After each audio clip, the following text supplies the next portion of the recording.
she just began to date guys that was abusive. You know, that thing about looking for love in all the wrong places, well, that wrong place, she ran right into the arms Oh of my an God, abuser. that just makes me sick.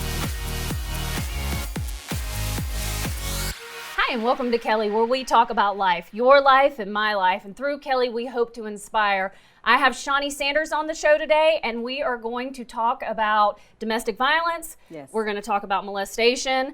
We're going to talk about bullying. So Yes. all the bad things that, unfortunately happen to a lot of people. You have a book, Letters of Forgiveness. Yes. Tell us what that is about and what inspired Letters of Forgiveness. Letters of Forgiveness is a book. It's based on a true story. It is the actual letters between the young woman and myself that murdered my sister 13 years ago. That young woman was a domestic violence victim.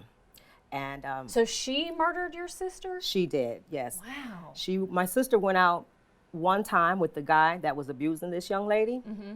She didn't know anything about either of them, really. She had just met him. So she didn't know that he had all this baggage, you know, and that he was an abuser.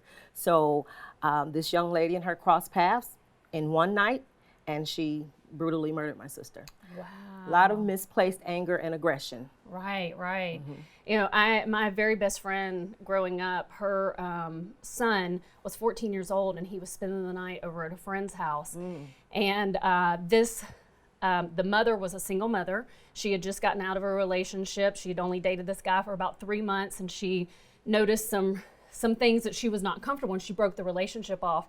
Well, she was out that night. The 18-year-old was taking care of the kids, and the man showed up at the house, and the young girl opened the door because she recognized him. Yeah. And he beat them all with hammers. And my best friend, her son, he wasn't supposed to live, and he has brain damage from that now. So this man had multiple charges against him with domestic violence and things like that. Now he's got a life sentence, but it had to take that for that to happen. You know, sometimes it does take tragic situations for people to recognize the situation that they're in, and that's what happened in this young lady's life. She was also a victim of molestation from the time that she was 8 years old by her biological father. At 14, he got her pregnant, and no one listened to her. No one heard her cries, and you know, she just began to date guys that was abusive. You know, that thing about looking for love in all the wrong places, well, that wrong place, she ran right into the arms Oh of my an God, abuser. that just makes me sick to my stomach. It reminds me of the story of Precious. And you Yes. said that for a long time that you believed hurt people. And you said your viewpoints have changed over the years on that. It has, you know, because Kelly, my thing is people have choices. I have been hurt. Right. You know, I don't know what happened in your life, but there may have been some times that you have been hurt, but we have choices. Right. And that night, that young lady had a choice to let my sister live. She didn't know her. She didn't know the guy. And my sister made her aware of that before the confrontation. And there was always things that my family and I talked about that if my sister Valicia would have had the opportunity to tell her, you know, I didn't know about you, I'm sorry. And throughout these letters, the young lady does confess that my sister did say that to her. You know, there were 3 things that she could tell me in those letters. She said, I'm sorry, I didn't know. And the third thing and the last thing was, I can't breathe. Because at that point, she had already stabbed her so many times, you know, she lost it. How old was your sister? My sister was 20 years old. Wow. Beautiful young lady, studying for her bachelor's in education. Wow. She wanted to transfer from Wayne State University down here to Clark and finish her degree because she's a Grady baby. You know, we grew up here, so she's originally born here in Atlanta, and she said, you know, I want to go back home and I want to teach there. And 2 weeks before she was going to make that transition, she made another transition. Now, what has been the long-term effects? How long ago was this? This was 13 years ago, as of May 31st. So you have the long-term effects. What are the long-term effects on your family? Well, being very cautious, that worry worm syndrome, you know, watching out. I have a 15-year-old daughter. Yeah. So I'm always, you can't go over this person's house. You can't go over that person's house. And you definitely can't date till you're 45. You know? Right. So it's just always that worrying about what's going to happen, because my sister was 20. She went out on a date, a so-called date, one time. And this guy took her into his environment, which she was unfamiliar with. Right. And people that already had a violent relationship, this was something that was normal to them. Right. And my sister was the total opposite. She didn't believe in violence. She was very naive, I would say, because she just thought everyone was good. Does your mother, I'm just putting myself in a mother's position. Did your mother go through feeling like that she should have educated her daughter more? How did she? Well, there were times that my mom would just say to me, she had 20 years, 5 months, and so many days, minutes, and hours. My mother would count it down, and she said she was happy with that moment. Right. Those times, because she and my sister almost died when she was giving birth to my sister. Wow. So she feels like that was what God gave her. Yeah. And this is something now we can move forward and help others, because there's 2 things that came out of it. Because my mom, she was very close to my sister. She was the baby out of 3 girls. I'm the oldest.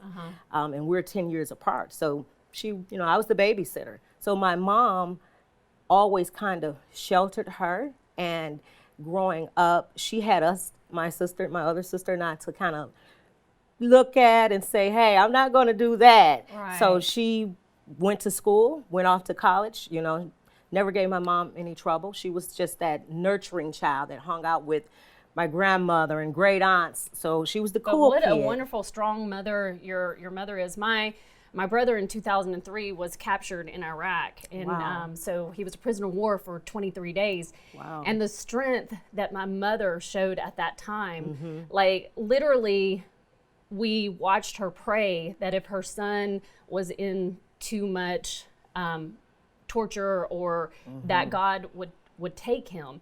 And that's such a selfless. Mothers are, I think parents, we're so selfless. Yes. And that's going to lead me into bullying.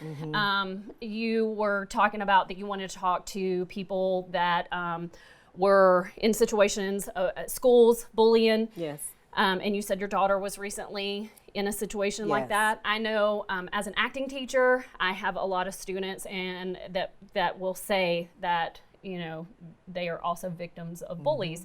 And you just think in your mind, what is happening? And one of the things that I say on this show a lot, and I say in my classes and to people, is that we live in the greatest time of all history, with the greatest medicines, with the greatest technology. And the things that have to be, that need to be fixed are behaviors. And those Yes. behaviors can be fixed. But we have to educate the public in order to do that. So someone that is going through bullying, what advice would you give them? First, tell someone. Tell someone. Tell a friend. Tell a teacher. Tell a counselor. Tell someone that you trust and that will help you. There are a lot of times that they may have that one person, but then you have a lot of cases where the kids will say, hey, I don't want to tell anyone because it's going to get worse. Right. No, you have to tell someone. And another thing is, for the teachers, the counselors, the principals, listen. They've got to listen. They have to listen. There's no situation that you can just say, oh, sweep that under the rug. Kids are just being kids. Not now. Right. Not now. Not with all the stuff that's going on. The things that's going on, and even something as simple as they're pulling your hair while you're sitting in a chair. Why? Right. Keep your Don't hands touch to me. yourself. Don't touch me. And I experienced that with my daughter this last school year. and it took some time for the school to get involved. But I'm that parent that I'm at the door, You're I'm on the advocating. phone, I'm there. Yeah. Because this child is loved, and we Right. don't tolerate. And that's one of the biggest things is advocate for your child. Absolutely. You are there, and you are a parent, and you can stand up for them. I have for you some sweet tarts. I found these. Thank They're, you. they're chewy sweet tarts. But That's this my is, favorite. This is to remind you that you're a gift in life. The name of your book again is It's Letters of Forgiveness. How can people? How can they get this? How can they read it? It is available on Amazon. Okay. It's also available by ordering it directly through me. You can go through my PayPal, which my email is yicare20@gmail.com. But I would love for people to pick it up through Amazon, because I feel like if they do, then they can leave a remark. They can leave a comment, so the next reader that's coming along that's looking for something similar, they can share this story. Yeah, it needs to be read. Some advice that you can give to someone that is in a domestic violence situation. Get out. Get out. Don't be afraid, because there's someone else out there that's just like you, that has already experienced that, that's willing to help you. Yeah. I have experienced it on a small scale, and I have friends that have, and we are fighting for those that are still in those situations. Right. You know, that's why this book was written, because this young lady, no one loved her. Right. To the point that she didn't know how to love Yeah. herself. Well, something that people need to understand about people who are, with abusers is that most people don't understand why it's not so easy to get out. And it's not so easy because that abuser has no limits, and they will destroy everything about you. So at the, this point that you're at right now, it's not going to stop there. It's not going to No. stop until you're destroyed. So No, because the finances, that's the number one reason people don't leave finance. Right. And their children. Right. Well, thank you so much for being Thank here you. on the show. It was a pleasure meeting you. Thank you. And guys, please welcome Shonny on the show, and leave her a comment, and she will be glad to come and talk to you if you need that.